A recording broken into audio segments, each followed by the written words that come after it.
Welcome to Inside Hilltopper Athletics, brought to you by Panhandle Cleaning and Restoration. Welcome back to another edition of Inside Hilltopper Athletics. I am Todd Olam. Joining me for this first segment, head coach of women's wrestling, Troy Bell. Coach, welcome back to the show. Had a very good weekend. It's only been a few days, it feels like, since the last coaches shows we had.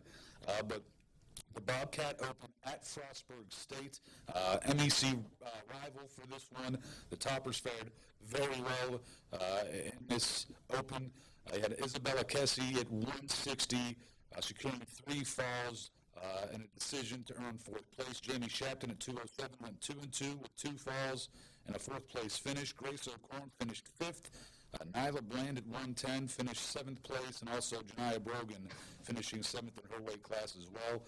The Toppers will be back on the mat Saturday, February 8th, competing in a try at Tiffin University. But before that, your take on the Bobcat Open. The Toppers seem to continue to do well in these in their first ever season. Yeah, I thought we wrestled really well. I mean, I don't like the fact that the thing that we wrestled back on the backside of the bracket, and the thing that came inside, but it also speaks out of the character that we was able to get back to the consolation finals. For example, is to win 4 matches, a consolation final match. We dropped that match. It speaks for her intestinal fortitude to wrestle back, and good things from Janiyah. We have some. She got to wrestle some regional opponents, and now we're keeping our hands on it. We come away confident, and we'll be ready to go come regionals. And then we've got as I said, the try match at Tiffin. We know Tiffin will be involved. What other school will be involved for the try? Well, it's been a try the whole year. Okay. A lot of schools have found out, so it's going there for Florida and Tiffin senior night, and so we'll be wrestling Saturday. So it'll just be us in Tiffin, and that's another regional opponent. There's some matches that we're going to see if we can turn the tables on those matches that we lost during the year. But it'll be their senior night, so it'll be a try. And Tiffin, a place that's possibility you'll be back there not too far in the distant future. Coming up soon, we'll see if that can happen. I believe regionals are hosted at Tiffin this year. Yeah, they're hosted at Tiffin this year, so every time we go to regionals, it'll be our 3rd time there. So I'm not sure we can have a home away from home and get the girls comfortable and get them on the podium and put certificate. And I don't really want to jump ahead too far. If it is, that's fine, just for folks at home. The John Carroll Open will be after the Tiffin Duel and the regional championships after that at Tiffin, February 22nd. For John Carroll, have we even thought about that yet as a team, or we just focus on Tiffin? We're actually not going to go to John Carroll due to the fact that the travel between Tiffin and John Carroll, and it's time to get healthy for the regionals. So I thought that was a tournament that wasn't advantageous for us to compete in that. So we're actually going to wrestle in Tiffin, come ahead home and get healthy and get ready for regionals. And without giving away too many details, we don't want to put bulletin board material for anybody up there. But health-wise, strength-wise, where we're at in this point in the season, knowing the regionals are coming up, how do you feel where your team is at right now? Yeah, we're confident going into it. I mean, health-wise, every team's made up. If you've wrestled a schedule like us, you're going to be made up. That's part of it. I mean, wrestling is one of the long seasons in college sports. I mean, we start hitting it in October and we get the nationals till March. So any athlete that's actually, big challenges is going to be banged up. That's part of the sport, and we welcome that. And we'll be ready just like any other team. And then some big news for the wrestling program. Again, folks, this is just the inaugural season for women's wrestling here at West Liberty University. But a new recruit, a big one, signed from the Toppers. Yeah, we're really excited. Mariah Mills out of Florida. She's the high school national champion, 2024 high school national champion, 2024 Florida State champion. She actually represented Team USA last year in Bahrain and came on with bronze medalist. So we're really excited about her. I went down to Florida about a month ago and got to meet the family, talk to them. And I know there's a lot of schools that are so we're excited that she chose West Liberty, and she's part of our family now. And I love the fact of her character and stuff, and that's what we recruit. She has the same core values that we have.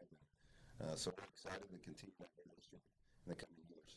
It's always fun to see new faces get to campus, coaches included. When you got here last year, it's great to see this and that this quickly program can get its name built and bring in some big recruits. Did you kind of have a feeling that would happen when you became a coach? Were you that confident in your ability to recruit to really get some big name wrestlers in here? Yeah, without being cocky, I was that confident, and it's because I've been through the recruiting process with my own son. I think just being transparent with the parents, being honest with the parents, that goes a long way. And sit down and talk to them. And it's not only about the wrestling, but more it's about the character they bring to the table. For example, my family is faith driven. Their core values align with my core values. We continue to provide in each other's life, and like we always say, hey, we pray to be a blessing, not to be blessed. So we're going to continue to be that type of people. Put the wrestling in a good spot. Absolutely so. It's going to be interesting to see for her as well.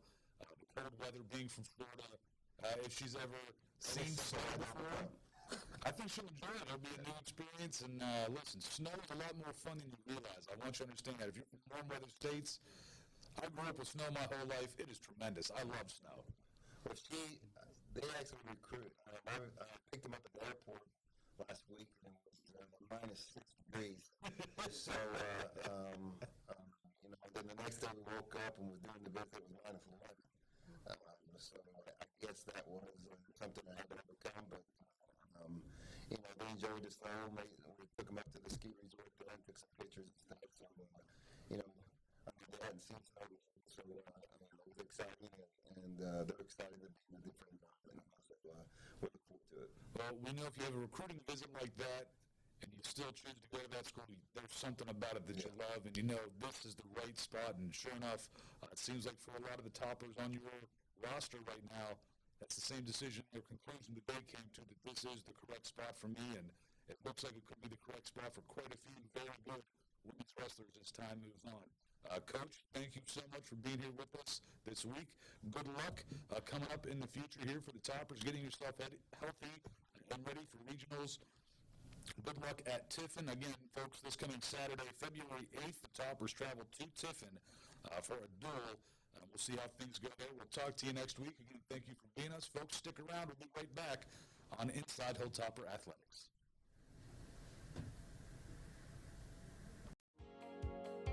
Disasters happen. Pick the team that takes care of them all. Powered by offices in Wheeling, Morgantown, and Pittsburgh, Panhandle Cleaning and Restoration is ready to handle any size emergency at a moment's notice. We have the right people, knowledge, and equipment to respond 24 hours a day. I'm Ben Hallett. When disaster strikes your home or business, tell your insurance provider you prefer the restoration company the Hilltoppers call, Panhandle Cleaning and Restoration.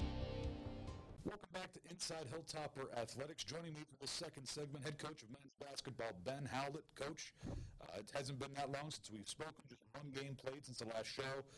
You go down to face a very good Charleston team at Charleston.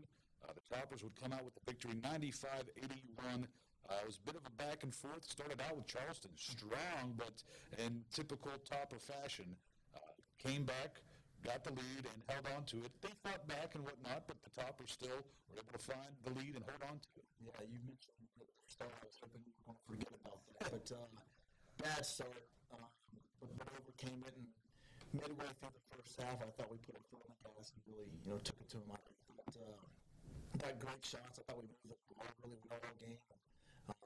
We got some easy stuff at the rim, and then built that 10 to 12 point lead at halftime. We knew they were going to come back in the second half. Good teams always find a way to come back, and they actually tied us, I believe. And we went on a 10 run ourselves. So really pivotal win. We talked about that going in and that was a pivotal win in terms of keeping ourselves first in the league, top first in the league with Fairmont, and also putting us, probably first in the region as well, beating Charleston twice. And losing to them 3 times last year still was in my mind. And to be able to go 2-0 against those guys this year was just refreshing for me personally, for our guys as well. Tyler D'Agostino, one of the big names in this one for the Toppers, a game-high 31 points for the youngster, Finn Woodward just barely missing a double-double, 16 points, 9 assists, 4 rebounds, 4 steals. JP, 11 points as well. Throughout that game, especially the second half, when it looked like there were times Charleston was trying to make a comeback and the Toppers would keep it at that 4 to 8 point range, a lot of those times there were some difficult shots and difficult plays made by the Topper offense in a half-court set. Charleston was playing good defense, and it seemed like Finn was one of those guys, whether it was an awkward-looking shot or just really difficult, but still able to make it go in. Just tremendous from the Toppers in the second half with those kind of difficult plays. Yeah, go back to Charleston first of all. They were coming in for lost to Wheeling, so when they lost the game before that as well. So when you play desperate teams like Charleston was, and it was a big game for them as well. But, going back to those guys, and obviously Kyler had a fantastic game, and his ability to score in traffic was huge for us. But I thought the play of the game was Finn. I thought Finn was just dictated the game, and we were playing through him on offense. And like I said, he was making some tough shots and stuff against Loveday. He was a legit second shooter, and I thought you saw JP do a little bit too. He was in at the end of the game during crunch time, and what was cool to see was we had some older guys that are typically at that point, but they were being great teammates. And JP, he's a true freshman still, and he's in at the end of the game versus our rival Charleston, and made a big impact, just won the game. With these type of teams over the last 15, 20 years, it seems like we've run the gamut of styles of play that we play against, and then also the way that our seasons have gone, whether we're undefeated to this point, whether we've lost a couple games. Throughout the years, we've kind of seen the Toppers come to form as we're inching towards that conference tournament at West Banco Arena. Are you happy with where your team is at right now in terms of development? Development, yeah. I still feel like, probably lost a couple games that we should, and that's just kind of who I am. But on the flip side of that, I feel like we're improving right now, and we typically improve earlier than we have this season, but I feel like right now we're improving game by game, and I think we're starting to see some of these younger guys get more comfortable with our style of play, and you're starting to see some of these transfers coming on as well. So I think there's still another level for us to get to. I do. And the only way to show that though is to play in games. We can practice all day long. We've got to show it in games, and obviously we've got 8 games remaining on our schedule, and we're just going to take it game by game. It's always fun for me to watch. Again, I can call these games and host these shows as much as I want. I'm not a part of the basketball team. I'm not there every day to see this, so I still am an outsider looking in. It's fun to see that with every year, nobody is thinking, just because I put this West Liberty uniform on, I'm going to become a good basketball player. We're going to have a good team. It's really fun to watch the new guys come in and be able to say, hey, I understand how this works now. I got to put in the effort. I've got to make it there. And it's good to see that the Toppers have continued to do that year after year after year, new group after new group. This group kind of reminds me of a couple of years ago when, hey, there were maybe a couple tough losses during the regular season. They peaked at the right time. And even in the postseason, you could tell every game they're getting better still. Yeah. And this is about the point where most teams they are what they are. The Toppers just kept getting better, and that's what it seems like it's happening right now, and I hope it continues. Next up for the Toppers, you go on the road tomorrow night down to D&E.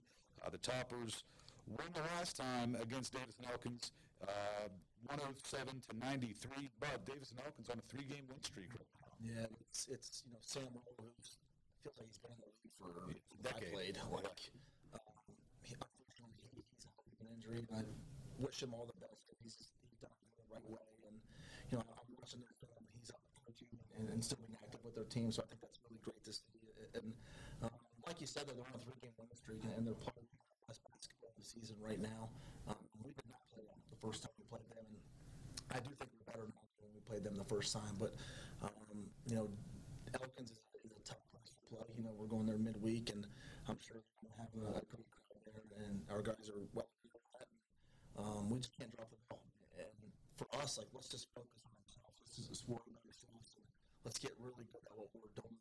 And then, obviously, we're prepared for D&E, but we're just going to focus on ourselves, too. Well, I had one question about Charleston I forgot to ask you. Go back to that just for a second. You've gotten to play Charleston twice this year, 2 victories. For years, it was Coach Dwayne Osborne, the head coach of Charleston. Have you noticed a difference with Charleston? I know it's only year one with the new head coach. Any changes in their philosophy of basketball? I think so. I think, and Dwayne and I are very close friends. I actually spoke to him on the bus ride down to Charleston. I think Dwayne is more of a controlling set play kind of coach. There's no right or wrong way. There's moments of business like that, but like he's more of a control on set plays. And I think James is kind of implementing more of a free flow motion defense where the players are making more decisions on their own. So it is a little different, but the one thing I give James credit for is he put that roster together really late, and I give him a lot of credit because I know how tough that is just to put a roster together in general. He put it together really late, so there is a difference in both of them have been successful. Well, Coach, again, D&E tomorrow night at 7:30 down at Davis and Elkins. Be careful on the trip. Be safe. For the fans at home, I want to ask Coach about this. The next home game will be February 8th at 4 o'clock. West Virginia Wesleyan comes to the ASOC, but the team has to worry about Davis and Elkins first. Coach, again, good luck tomorrow night. Be safe down there on the trip back, folks. Stick around. We'll be right back for more Inside Hilltopper Athletics. Disasters happen. Pick the team that takes care of them all. Powered by offices in Wheeling, Morgantown, and Pittsburgh, Panhandle Cleaning and Restoration is ready to handle any size emergency at a moment's notice. We have the right people, knowledge, and equipment to respond 24 hours a day. I'm Kyle Cooper. When disaster strikes your home or business, tell your insurance provider you prefer the restoration company the Hilltoppers call, Panhandle Cleaning and Restoration. Welcome back to Inside Hilltopper Athletics. Joining me for this segment, head coach of indoor track, Jason Falvo. Coach, a very busy weekend this past weekend between Youngstown State, Penn State. Things went very well for the Toppers, though, especially Hunter Patterson. Once again, we're talking about him. All he does is break records. It's almost like Chris Carter and catching touchdowns. Yeah, for sure. He had a good day. We took him, to Penn State Friday night for the National Open to get him a little big meet experience. You know, Hunter ran well, just missed making finals there, and then we're able to have the opportunity to take him back to Youngstown State to run again, which worked out really good for him. He's the guy that puts in the work. His attention to detail is very high. His passion for the sport is great, and he really is continuing to move his crowd. Half a second, have a 10, it's a lot of track and field. So we're really excited about his progress and what he's doing. And again, we're not even trying to run yet. So we'll see what he does here in a couple weeks. So, and then at Youngstown State on Friday, the mid-major invitational. Friend of the show, Robert Allen, we had him on here during cross country, I believe. He finished 7th in the 5,000 meter. Jasper Brown set a personal record, scoring 10th place in the 500 meter as well. Those two did pretty well. I believe both of them run cross country as well. Yeah. Jasper actually beat his personal best by like 16 seconds or something crazy. Yeah, it's been really good. We talk about this coming across, and as we do this indoor, we're really excited about the distance we're going to progress. Coach Bennett's done such a great job with them. So I was happy with that time. Josh was having that time. Overall, I think our distance kids are ready for just a little bit more of a rest. We're going to take off this week going into Ashland for the most part to get them ready for championships. But they're doing a great job, and we're really excited about the progression that we're on for sure. And some of the other people as well on the women's side, Jillian Huffman finished 9th in the pentathlon, high jump clearing 1.5 meters. Morgan Lazansky finished 11th in the 5,000 meter. In the weight throw, Haley Norris finished 11th. Sierra Davis placed 12th. Also on the men's side, we got Jacob Taylor, 7th in the 60-meter dash. Jacob Huffman placed 7th in the shot put, and Isaac Tavo 7th in the weight throw. The Huffman siblings representing Wheeling Park here, some local flavor did well. Yeah, it was good for us to get our multis in action, right? So Jacob Huffman, Jacob Taylor, Malachi Stewart doing the heptathlon that day. Actually, Jacob Taylor became a multi on like Monday. He ran the multi the weekend. Something we're working on for the future. We just got to it a little sooner. Really excited about how they did. Jacob Huffman and Malachi Stewart beat their best. They personally best in the multi in the half. Jacob Taylor did very good in his first as we went for a controlled day with that. And then on ladies Saturday, Julian Huffman, right? And Ashley Martin did the pentathlon on Friday. And then again, no first one, did very well, a lot of growth with that, but excited about that. We get we talk about our throwers. Our throwers again have had another really good weekend. Sarah Davis did a great job. Sarah Davis rolled her ankle and then threw her personal best ever. So hey, maybe that's a thing. I don't know, but we really done a nice job with the way the program is going. For us right now, we talked about this last week. We're in that grind portion of the season. Our young athletes are feeling it. I guess that's the best way to say that. So we're going to rest some people this weekend. We're going to pull I don't want to say pull the gas pedal on life a little bit, but we're going to make some business decisions that make some sense for us moving forward as we try to grow this young team. We certainly have high-level athletes all over the place, and we need to make sure that our young athletes can understand how, like a guy like Hunter Patterson or Kiara Ross are doing as a top. We're doing the things that they're doing and the work that it takes. Having good leadership like Brian Baylor, who's been a great leader for us in the long term, just overall in the program as a senior for us. Just having that and trying to bring this young crew up. I think every coach we can get a little coach stock with like developing and mentoring. We really have 80% of our roster is sophomore and under right now. So it's just different developmental strategy for us as we move forward. So when we're doing all these good things and we're seeing it on the other side, there's certainly hope and excitement for what the future will be. But we really got to be careful in how we progress. So taking someone like Hunter and have him run on Friday at Penn State, back on Saturday, he can handle that. Sarah can handle that. All of our kids can handle that with that big meet environment. So trying to work through some of that as we push through and kind of see where it goes. But couldn't have been happier with the overall production of the weekend with the two meets, and our coaching staff was split all over the place, and the job that Coach Quinn had done, Coach Trax, and the rest of the coaching staff did such a great job for us. So, it's good.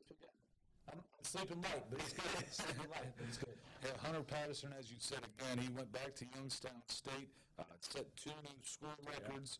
The 60-meter dash, it's 6.8 seconds. The 200-meter dash, 21.6. Both of those new school records.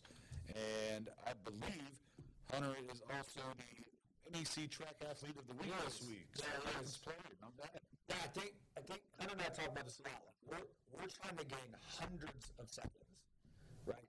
To get to nationals for him, it's probably going to take something like 672. So he's at 680. You're talking about 800th of a second. It's a blink, right? So he's so close in some of the things and some of the race mechanics. And then in the 200, going from 21.7 to 21.6, his outdoor best is 21.4. So we're getting ready to beat his outdoor mark inside, which is, wrap your brain around how that translates to outdoor track. It's great. But when you're trying to win hundreds of seconds, every little piece of the technique, every little piece of the phase work in the sprints matters, and he's really doing a great job with it, and we couldn't be more excited for him. Well, again, congratulations to Hunter Patterson. Just tremendous job this past week breaking records. Before we head out, I want to let everybody know that also for the Youngstown State meet on Saturday, Isaac Tavo was second in shot put. Did very well for himself there. Sierra Davis was first in shot put. Pamela Kandrich, I hope I said that name correctly. Second place in weight throw, fifth place in shot put elite division. Kiara Ross was fifth in the 60-meter dash. A lot of good things there. Also, Francis Toohey, seventh place in the 800-meter. Jacob Huffman, fifth in the heptathlon, sixth in the heptathlon, high jump. There's events that I didn't know existed. So that's not too bad. So we'll go this weekend. We'll take the majority of the team to Ashland, Ohio, game Friday and Saturday.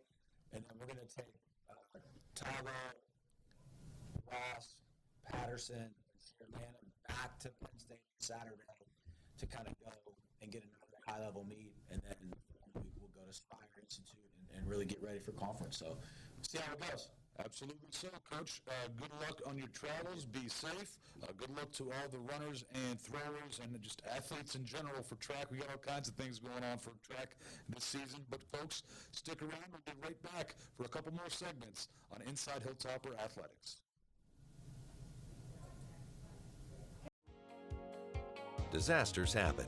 Pick the team that takes care of them all. Powered by offices in Wheeling, Morgantown, and Pittsburgh, Panhandle Cleaning and Restoration is ready to handle any size emergency at a moment's notice.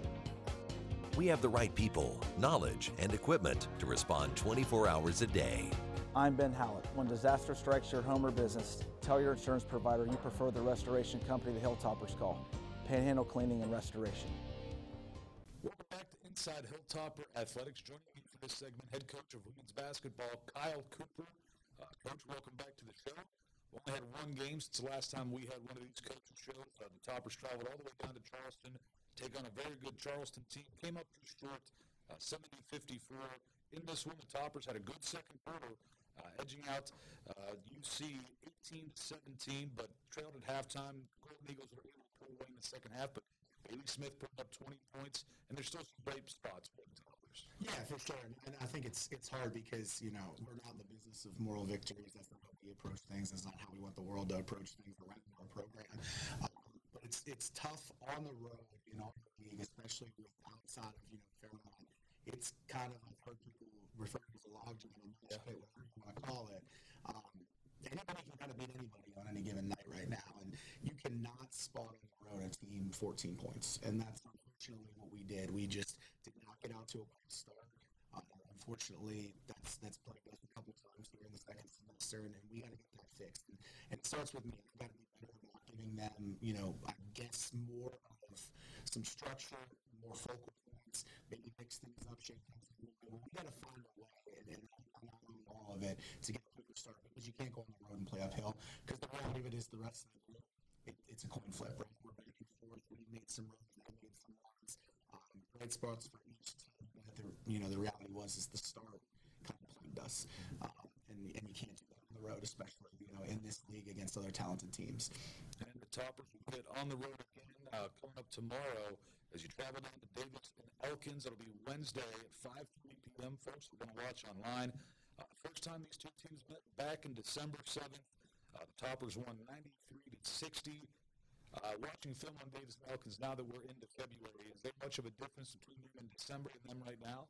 Yeah, I think so. I think there's actually a pretty big difference. I think, when you look at, what their coaching staff is doing, they brought in a very young roster. So it's a couple of pieces. Outside of that, it was very young, very new. They do play richer. They play a lot of motion plays, but they play into their personnel. They mix up some defenses, and you can see that the team's evolved and grown. They're still playing a lot of bodies, but they've kind of settled into a rotation in the game. And I think that they're way more dangerous than their record shows. So we need to get out there, we need to be ready to play and expect to battle. And they've got some players playing at a really high level, including a couple freshmen. So they can give you different looks, and we got to get down there and to a quick start and really attack them. And that's what we were able to do up here. It started with our defense and our rebounding and valuing the basketball, and the rest of it kind of took care of itself. And that's got to be a statement for us on the road this weekend at Davis and Elkins. For the Toppers, I'm not looking for specifics, more just generalized right now for the Toppers. We've got some players out. Can we expect to see any of them back before the conference tournament? Obviously I don't want to show completely our hand, but, we have had some adversity this year, and that doesn't excuse us from any outcomes on a scoreboard by any means. We've got more than enough talent in that room to be successful. I would look for maybe some things to shake up a little bit, I guess, without giving too much away. We also battle a little bit of the flu bug that's been going on, like a lot of teams have. I talk to these other coaches. Everybody's got injuries, things like, and everybody's got, this flu passing. But I would expect maybe to see some faces that we haven't seen along the way here, which would be great for us. And maybe some others not so much. But the reality of it is we're locked in. Whoever's available, we're going to try to put in a position as a coaching staff to win, and they need to do the same for themselves. Everybody's going to stay ready. And we've got to do a continually good job of making good days. And I thought one of the best practices we've had in a long time was last night. I'm hoping we can stack another one tonight before we go on the road. For the folks at home, I'll give this information to them. I won't ask you about Wesleyan. I know you got D&E first, but for folks at home, the next home game that the Toppers have will be this Saturday, February 8th at 2 p.m. here at the ASRC against West Virginia Wesleyan. They've done much better for themselves this season than they have in years past. We'll see what happens on Saturday with that. Also, coming up Saturday, the National Girls and Women's in Sports Day celebration. It'll be the whole weekend, actually, Saturday and Sunday. Saturday, it'll be an event for the women's basketball game. The event starts at 1:30. The game starts at 2. Poster making at Top of Friendship Bracelet Station. Opportunities to meet and interact with West Liberty University female student athletes. Halftime encore recognition and group photo for all the attendees. And post-game poster signing and photos with student athletes and Topper. The Bears. Sounds like a lot of good things for your basketball game on Saturday for all the kids. Yeah, and then Sunday paralleling as well. But this stuff's important. And again, we all want to live life and outcomes and scoreboards and all that stuff. And that's what's fun for us to talk about. But there's a lot of other parts to this. I get to see it firsthand. I've got a 6-year-old daughter. Callie, the way that she appreciates the relationship she has with our players and some of the other teams on campus, that stuff means a lot. And I think people see the picture, see that stuff. This is a great opportunity this weekend for people to get to the arena, support some of these names, but more importantly, have their kids interact with future strong female leaders of America here on the Hilltop. And that's what we want. We want to be more than just basketball players. We want to be more than just athletes. And I can see there's a lot of teams here, including our own, that handle that. So I look forward to this weekend what they do. I think it'll impact the community in a major way. And we hear kind of great success stories kind of starting out now. This is how I found my love for the game, or events and things like this. So hopefully that happens again, and we hear some more good success stories. For acro and tumbling, on Sunday, February 9th, the event starts at 2:30. The meet starts at 3, but there will be all of the same similar things that youngsters can do, meet with teams and players and other female athletes here at West Liberty University and have a good time here at the ASRC. Again, that is the National Girls and Women's in Sports Day celebration. It'll be for the women's game Saturday for women's basketball, and then the acro meet on Sunday as well. Coach, again, good luck down at Davis and Elkins. Be safe getting down there and on the trip back. Folks at home, we have D&E coming up tomorrow night. You can watch it online. And then coming home Saturday, February 8th at 2 p.m., West Virginia Wesleyan here at the ASRC. Coach, thank you for being with us. Really, thank you. Folks, stick around. We got one more segment left on Inside Hilltopper Athletics. Disasters happen. Pick the team that takes care of them all. Powered by offices in Wheeling, Morgantown, and Pittsburgh, Panhandle Cleaning and Restoration is ready to handle any size emergency at a moment's notice. We have the right people, knowledge, and equipment to respond 24 hours a day. I'm Kyle Cooper. When disaster strikes your home or business, tell your insurance provider you prefer the restoration company the Hilltoppers call, Panhandle Cleaning and Restoration. Welcome back to Inside Hilltopper Athletics, our final segment for this show. Men's wrestling. Joining me in this segment is head coach Danny Irwin. Mountain East Conference Championships were this past weekend hosted here at the ASRC on the campus of West Liberty University. Toppers finished second overall with 133.5 points. One champion with Ty McGeary. Not surprising with him, Ty, once again doing the things that he's done. What is it now? 4-time MEC champion, 3-time at 184. His freshman year was at 174.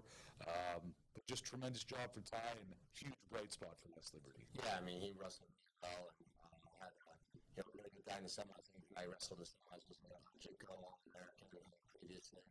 Got in the finals was an NAIA national up the ago, ranked pretty high in the country, fifth bowl, and Ty had wrestled in the national duels, was a good contest there, and that guy wrestled in that final match with Ty, but he comes out on top and wrestled really aggressive, and I think it showed a lot of the guys to kind of continue to take hold of that. I think the guy tried to slap hands, kind of like good go, nobody got anything, and Ty just stayed physical, like hey, he was out there for business, and shaking that afterwards.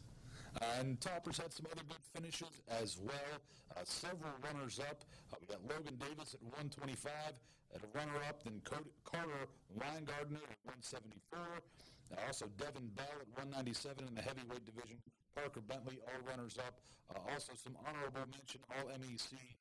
James Armstrong Jr. at 133. Kyvon Grace at 141. And Toby Abbott at 165 for West Liberty University.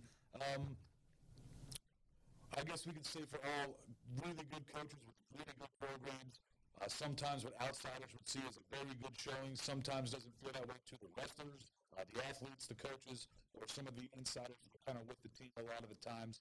Again, a good showing, but is this what the team, are the wrestlers satisfied with how they finished, and are the coaches as well? Well, I hope they're not satisfied. We're not satisfied. I think it's a lot of good wrestling. Yeah, I think, you know, you look at the smaller picture things that, there's improvements in those guys. Parker Bentley, last time he wrestled the guy in the finals, the guy probably got, 15 shots off. I think the guy got maybe 4 shots off on that match. And, that match could have gone either way. So, there was improvement in Parker. Ricardo Weingarten, he takes out a national ranked guy that's ranked nationally in the semifinals, a heated contest, executed the last 35 seconds. That was, that got people fired up. He takes on the number 1 ranked guy in the country who had a close contest with the national duels, and the last 9 seconds he's in a game-winning, type takedown, just wastes his own time. And I think the guy like Carter takes away from a weekend that he's building. He's getting better. He understands.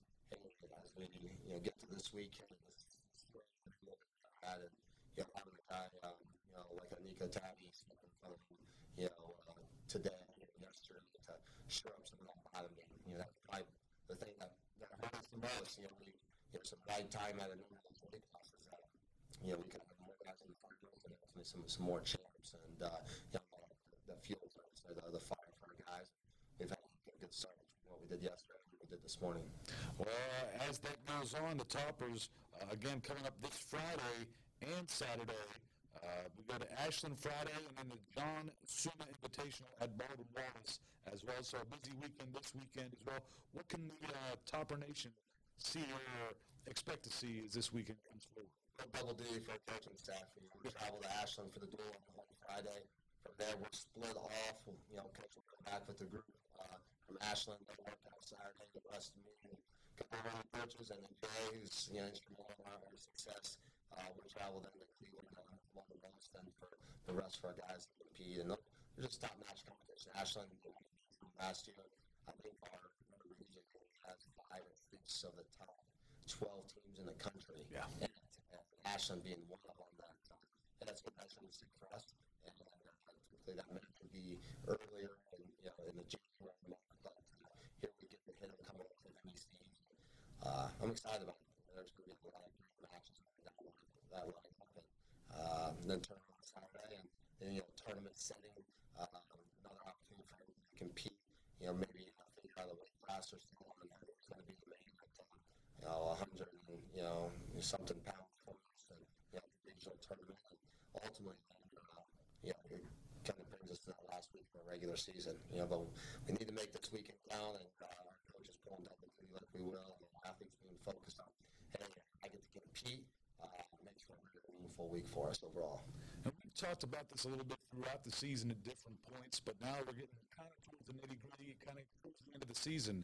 Do you feel like your team is developmentally, mindset-wise, where they need to be at this point in the year?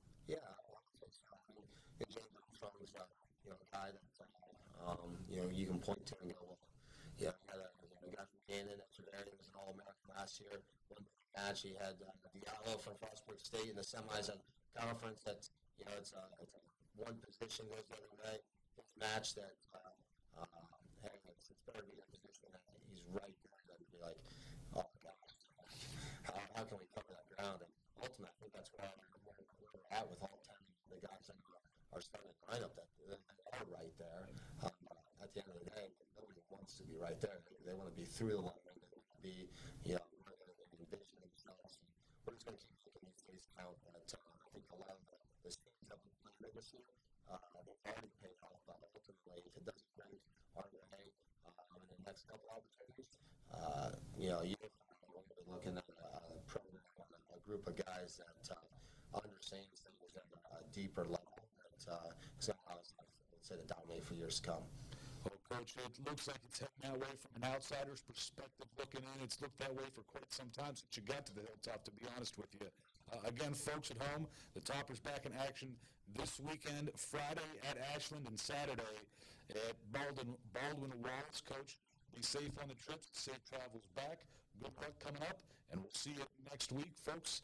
This is the final segment of the show, so we will see you next week as well. Stick around for next Tuesday. We'll see what day we're going to film next week. We've got some other things going on. Or maybe we should promo the preview show for the spring sports coming up. It'll be next week as well. So, what is that? Baseball, softball, outdoor track, acro and tumbling, and I believe tennis. Is that the final one? It looks like it. So, stick around for that. We'll film at some point next week. But folks, we're going to have 2 shows for you next week. Be sure to tune in on Topper Station for that. For Coach Erwin, thank you. I am Todd Allen. We'll see you next week on Inside Hilltopper Athletics.